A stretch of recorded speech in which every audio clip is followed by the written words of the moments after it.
नमस्कार साथियों, आयुर्वेद में तेलों का बहुत ही महत्व है। उसमें से एक है देवदार का तेल। इस वीडियो के अंतर्गत इस तेल की जानकारी, इसके फायदे तथा अंत में मैं कुछ चमत्कारिक प्रयोग भी आपको बताऊंगा, तो वीडियो को पूरा देखिएगा। चलिए प्रारंभ करते हैं।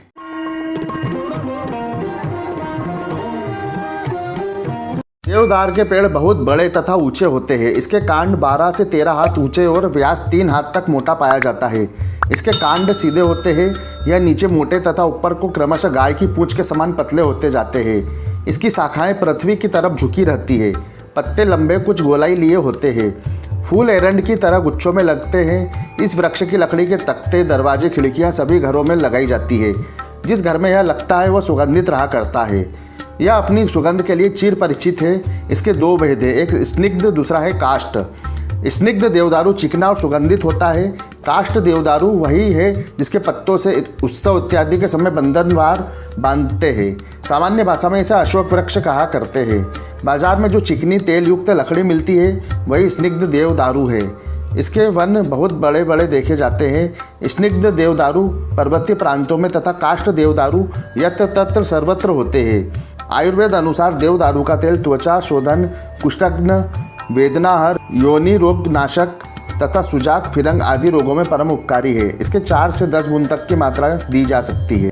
देवदार तेल के औषधीय महत्व। देवदार के तेल के विविध परम उपकारी औषधीय प्रयोग भी है जो व्यक्ति को अनेक प्रकार की व्याधियों से दूर करते हैं। आयुर्वेद में इसके महत्व को स्वीकार किया है और इसे अनेक रोगों में लाभकारी बताया है।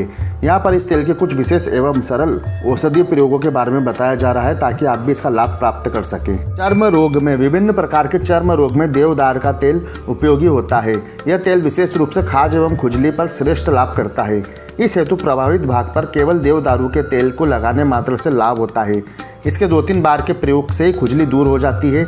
इसे नारियल के तेल में मिलाकर भी लगाया जा सकता है। कुष्ठ रोग में देवदार के तेल से कुष्ठ रोग का उपचार भी आसानी से किया जा सकता है। प्रारंभिक अवस्था के कुष्ठ रोग की स्थिति में तो प्रभावित भागों पर रुई के फोह को तेल में डुबोकर उसकी सहायता से तेल को लगाया जाता है तथा रोगी के स्नान के जल में थोड़ा सा तेल मिलाकर उस जल में स्नान करा दिया जाता है।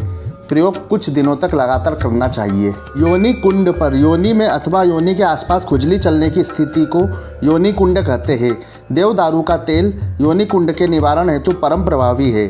इसके लिए यदि योनि के बाहर की ओर अथवा योनि के आसपास खुजली चलती हो तो उस स्थिति में संबंधित स्थान पर थोड़ा सा देवदारू का तेल लगाने से पर्याप्त लाभ होता है। जबकि योनि के भीतर खुजली चलने पर इस प्रयोग को विशेष तरीके से संपन्न करना होता है। इसके लिए एक चौड़े टब में गुनगुना जल भर ले। उस जल में 1 चम्मच भर हल्दी चूर्ण तथा 2-3 चम्मच देवदारू का तेल डाल दे। अब रोगिणी महिला अपने नीचे के वस्त्रों को हटाकर उस टब में इस प्रकार बैठ जाए कि उसकी योनि जल में डूबी रहे। बैठने वाली महिला कम से कम 10-15 मिनट तक इस टब में बैठे। ऐसा करने से योनि कुंड दूर होता है। सिर दर्द में, सिर में दर्द होने पर देवदार के तेल का विशेष प्रयोग अत्यंत लाभदायक सिद्ध हो सकता है। सिर दर्द होने की स्थिति में देवदार के तेल की हल्की हल्की मालिश मस्तिष्क अथवा कपाल पर करने से त्वरित लाभ होता है। कानों में दर्द होने पर देवदार के तेल की 2-2 बूंद मात्रा कान में डालने से लाभ होता है। इसी प्रकार नासिका के भीतर फुंसी हो जाने पर उंगली की सहायता से 1-1 बूंद तेल नासिका के भीतर लगाने से त्वरित लाभ होता है। देवदार का प्रयोग सुजाक एवं फिरंग रोग में भी लाभदायक है। इन रोग की किसी भी अवस्था में गर्म पानी में देवदार का तेल मिश्रण करके गुप्तांगों को नित्य दिन में 2 बार धोने से बहुत लाभ होता है। इस प्रयोग के परिणाम स्वरूप धीरे धीरे घाव से मवाद निकलना बंद हो जाता है। इसके साथ अन्य उपचार करने में कोई हानि नहीं होती। देवदार के तेल के चमत्कारिक प्रयोग। वीडियो में बताए गए यंत्र को बनाकर अपनी जेब में रखने से मान प्रतिष्ठा में वृद्धि होती है। जिस दिन गुरु पुष्य योग हो उस दिन यंत्र बना ले। इसे बनाने के लिए ताश के पत्ते के बराबर काठ की आवश्यकता रहेगी। लाल स्याही में चुटकी भर सिंदूर मिलाकर लेखन की स्याही तैयार कर ले। इसे अनार अथवा किसी भी कलम से बना सकते हैं। यंत्र बनाने के लिए स्नान आदि करके किसी कक्ष में बैठने की व्यवस्था करें। स्थान शुद्धि करके कुशा अथवा सूती आसन पर उत्तर की तरफ मुंह करके बैठ जाएं। अपने सामने लकड़ी का पाटा अथवा बजोट रखें।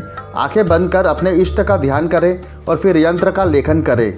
लेखन के पश्चात इसे बजोट अथवा पाटे पर रख कर तीव्र सुगंध वाली 5 अगरबत्ती लगाए। इसके बाद यंत्र को लेमिनेशन करवा ले। इस यंत्र को जो व्यक्ति अपनी शर्ट की बाईं जेब में रखता है उसके मान सम्मान में वृद्धि होती है। रात्रि के समय यह यंत्र शर्ट में ही टंगा रहेगा अथवा इसे किसी शुद्ध स्थान पर ही रख सकते हैं। जिस समय यह व्यक्ति की जेब में हो उस समय वह छुआछूत आदि की चिंता न करे। यंत्र को सदैव जागृत रखने हेतु अपने इष्ट देव के दिन सप्ताह में एक बार इसे अगरबत्ती का धुआं दे। कभी कभी व्यक्ति की परेशानी का कारण उसका भवन का वास्तु दोष भी हो सकता है। व्यक्ति जब अपना मकान बनाकर उसमें रहने लगता है अथवा किराए का मकान बदलकर दूसरे स्थान पर रहता है, तब कभी कभी एकारूप से समस्याएं आने लगती है। इन समस्याओं के लिए वास्तु दोष भी एक कारण हो सकता है। भवन में किसी भी प्रकार का वास्तु दोष होने पर यदि उसमें शोधन कर पाने की स्थिति ना हो तो उस परिस्थिति में संबंधित व्यक्ति को लगभग 100 ग्राम सरसों का तेल, 50 ग्राम अरंडी का तेल तथा 10 ग्राम देवदार का तेल लेकर इन सबको भली प्रकार से मिलाकर इस मिश्रण को किसी भी पात्र में सुरक्षित रख ले। इस मिश्रण में लगभग 1 ग्राम जावित्री तथा साबुत नमक का एक डल्ला डाल दे। अब रोजाना एक पीतल के दीपक में रुई की फूलबत्ती बनाकर इस मिश्रण में थोड़ा सा तेल दीपक में लेकर घर के ड्राइंग रूम में जलाएं। यह दीपक कम से कम 10 मिनट तक सुबह से शाम तक कभी भी जलाएं। ऐसा कुछ दिनों तक करते रहने से वास्तु दोष जनित उत्पात शांत हो जाता है। यह सभी जानकारी निरोग दुनिया प्रकाशित चमत्कारिक तेल पुस्तक से ली गई है। यदि यह जानकारी आपको पसंद आई है और इस प्रकार तेलों की जानकारी आप और प्राप्त करना चाहते हैं तो हमारे चैनल आयुर्वेद के पन्नों से जुड़ें। धन्यवाद। वंदे मातरम।